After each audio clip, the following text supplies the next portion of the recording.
السلام على سید الانبیاء والمرسلین اما بعد رفع الیدین نہ کرنے والوں کے دلائل۔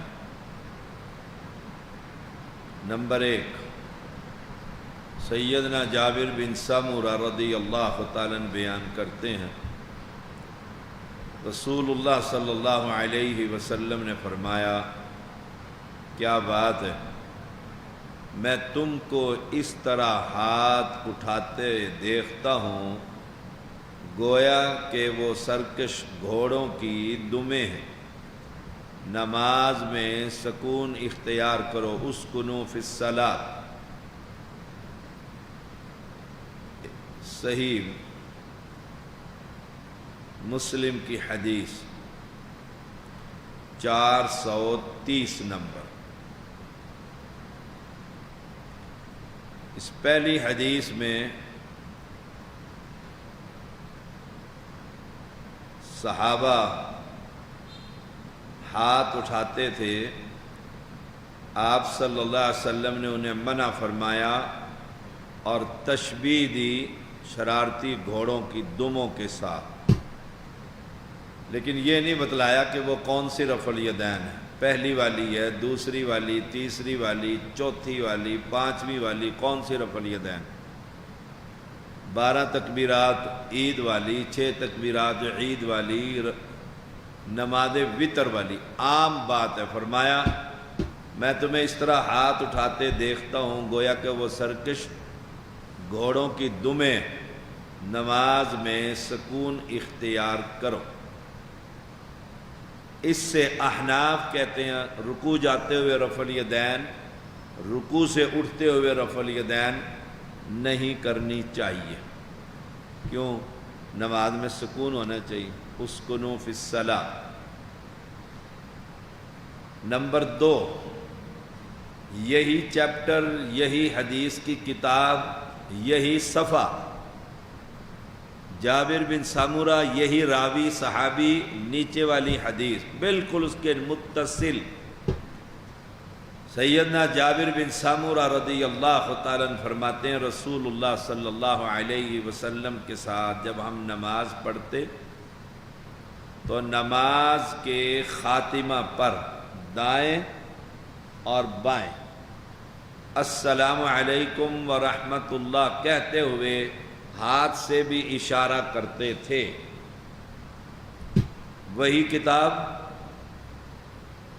وہی چیپٹر اور صفحہ بھی وہی۔ یہ دیکھ کر آپ صلی اللہ علیہ وسلم نے فرمایا تم اپنے ہاتھ سے اس طرح اشارہ کرتے ہو جیسے شریر گھوڑوں کی دمیں ہلتی ہیں۔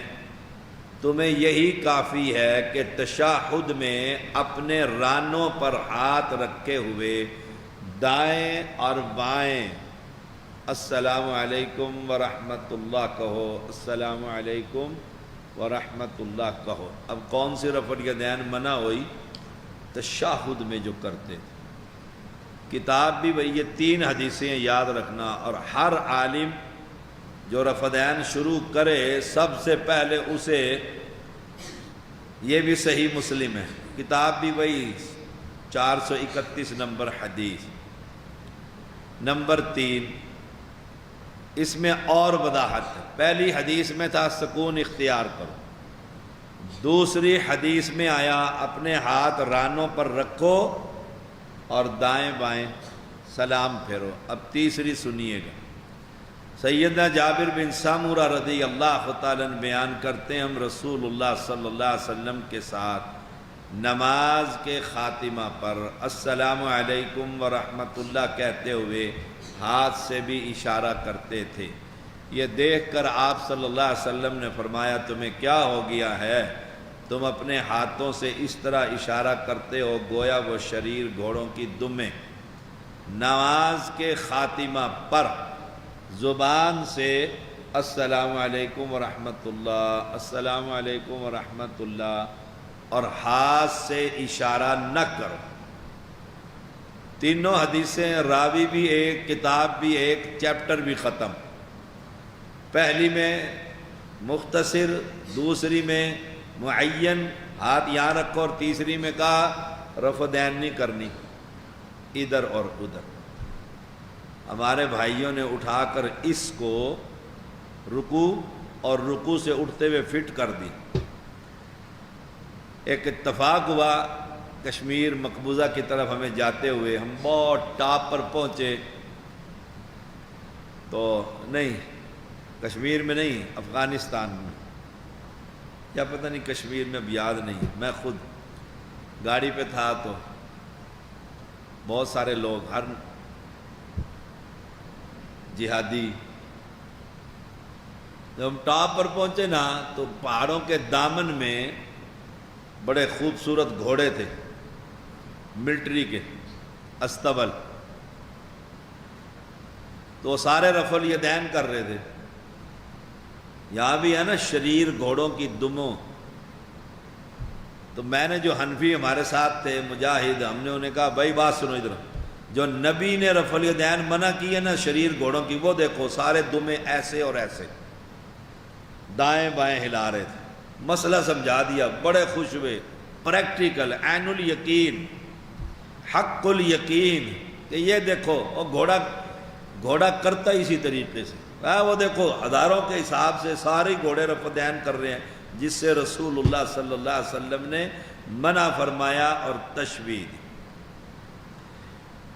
سیدنا جابر بن سمرہ رضی اللہ تعالیٰ عنہ کی اس روایت سے رکوع جاتے اٹھتے وقت دلیل یہ لینا کہ یہ والی رفع الیدین رکوع والی، تو یہ جہالت ہے۔ اس میں تو صاف صاف امام نووی رحمۃ اللہ علیہ نے باب باندھا ہے، تشہد کے وقت رفع الیدین سے منع کرنا۔ تشہد کے وقت ہمارا جھگڑا اپنے بھائیوں سے یہ ہے، رکوع جاتے ہوئے رفع الیدین اور رکوع سے اٹھتے ہوئے رفع الیدین، اور یہ رسول اللہ صلی اللہ علیہ وسلم کی سنت ہے۔ امام بخاری رحمۃ اللہ علیہ فرماتے ہیں اس حدیث سے جاہل آدمی ہی دلیل پکڑتا ہے کہ رفع الیدین نہیں کرنی چاہیے۔ اگر اس حدیث سے یہ ہو رفع الیدین ہی نہیں کرنی تو پہلی بھی گئی، رکوع والی بھی گئی، وتر والی بھی گئی حنفیوں کی، عید کی تکبیرات بھی گئی، جنازے کی بھی گئی، ساروں کی چھٹی، ایک بھی آپ نہیں کر سکتے، اور اسے اٹھا کر فٹ کر دیتے ہیں تو انہیں ڈرنا چاہیے۔ فَلْيَحْذَرِ الَّذِينَ يُخَالِفُونَ عَنْ أَمْرِهِ أَن تُصِيبَهُمْ فِتْنَةٌ أَوْ يُصِيبَهُمْ عَذَابٌ أَلِيمٌ۔ ان لوگوں کو جو نبی کی مخالفت کرتے ہیں اس بات سے ڈرنا چاہیے کہ اللہ تعالیٰ انہیں کسی مصیبت اور عذاب میں مبتلا نہ کر۔ آخری بات، ہمارے ملک خالد صاحب ہیں، ہمارے پاس آنے لگ گئے، گولڈے میں ان کی اپنی مسجد ہے، تو یہاں جمعہ پڑھنے لگ گئے، اللہ نے توحید کی سمجھ دی، پھر نماز کی باتیں بھی پوچھنے لگ گئے، تو کہنے لگے وہ آتا نہیں حدیث میں کہ شریر گھوڑوں کی طرح، دموں کی طرح ہاتھ نہ ہلاؤ؟ میں نے کہا بالکل آتا ہے۔ میں نے کہا وہ حدیث دکھاؤں؟ کہتے ہیں دکھاؤ۔ میں نے صحیح مسلم لی، ان کو تینوں حدیثیں پڑھا دی، سمجھا بھی دی۔ اہل حدیث ابھی نہیں ہوئے تھے، ابھی قریب ہو گئے تھے ہمارے۔ میں نے کہا یہ دیکھو مولوی نے پہلی دکھانی ہے، دوسری اس نے پڑھنی نہیں، یہ میں آپ کو پہلے بتا رہا ہوں۔ آپ نے کہنا ہے صفحہ بھی یہی، چیپٹر بھی یہی، کتاب بھی یہی، دوسری بھی سناؤ۔ ملک صاحب کو مولوی صاحب سے پوچھا، مولوی صاحب نے کہا شریر گھوڑوں کی دموں کی طرح ہاتھ نہ ہلاؤ، ہماری مسجد اپنی مسجد میں، آپ چودھری تو ہیں، ہماری مسجد کے لیے ایسے نہ کرو۔ انہوں نے کدھر؟ اس نے کہا صحیح مسلم میں، یہاں سے صحیح مسلم میں نے دے دی ترجمے والی ہوں۔ مولانا صاحب نے فٹافٹ نکالی، میں نے تو نشان لگا ہی دیا تھا پہلے ہی۔ انہوں نے کہا دیکھو نماز میں سکون اختیار کرو، شریر گھوڑوں کی دموں کی طرح ہاتھ نہ ہلاؤ۔ جب انہوں نے سنانی، انہوں نے کہا استاد جی اگلی حدیث پڑھو۔ کہ نہ استادہ منع کیتا ہے، ساڑھے مسلک دے خلاف ہے، اگلی حدیث پڑھنی نہیں۔